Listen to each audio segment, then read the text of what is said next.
الحمد لله كلشي داز مزيان. والمملكه المغربيه والاجهزه ديالها لا الجامعه لا معروفين بالاستقبالات ديالهم. مشكورين المسؤولين ديال المطار وجده انقاد اللي سهلوا بزاف ديال الامور، والحمد لله كلشي داز بسلاسه، وموعدنا يوم المقابله ان شاء الله. كنشوفوا تبارك الله استقبال كبير من طرف الجماهير المغربيه البعثه الجزائريه. اييه الجماهير المغربيه كما عرفت ديما كترحب بالضيوف، بلاد الكرم. كنرحبوا بجميع الضيوف، وحنا غادي نجري واحد الكره في كره القدم، وكما نقولوا اللي غادي يكون في المستوى هو اللي غادي ينتصر ويتكاليفيا للدومي فينال. واش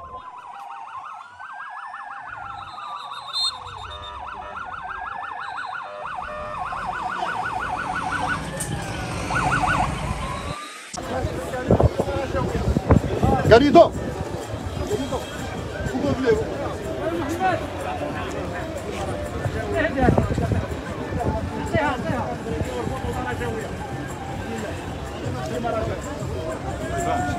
واي باش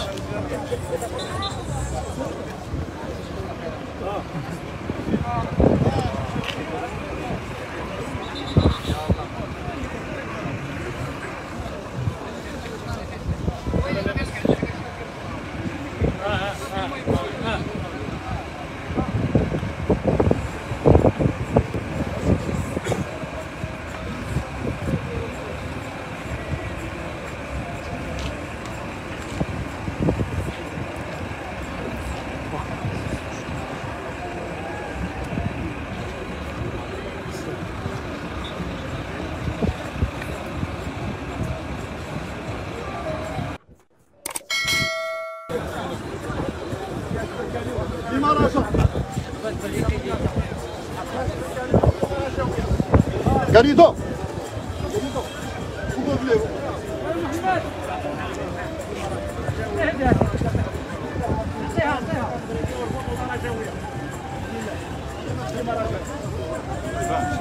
واي باش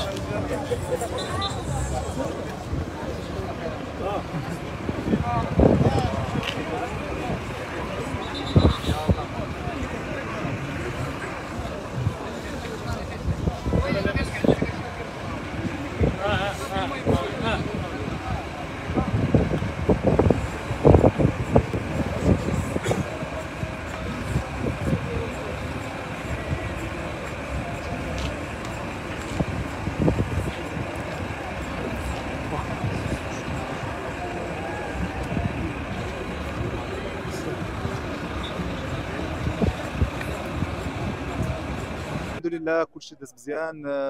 والمملكه المغربيه والاجهزه ديالها لا الجامعه لا معروفين بالاستقبالات ديالهم. مشكورين المسؤولين ديال المطار وجده انقاد اللي سهلوا بزاف ديال الامور، والحمد لله كلشي داز بسلاسه، وموعدنا يوم المقابله ان شاء الله. كنشوفوا تبارك الله استقبال كبير من طرف الجماهير المغربيه البعثه الجزائريه. اييه الجماهير المغربيه كما عرفت ديما كترحب بالضيوف، بلاد الكرم. كنرحبوا بجميع الضيوف، وحنا غادي نجري واحد الكره في كره القدم، وكما نقولوا اللي غادي يكون في المستوى هو اللي غادي ينتصر ويتكاليفيا للدومي فينال. واش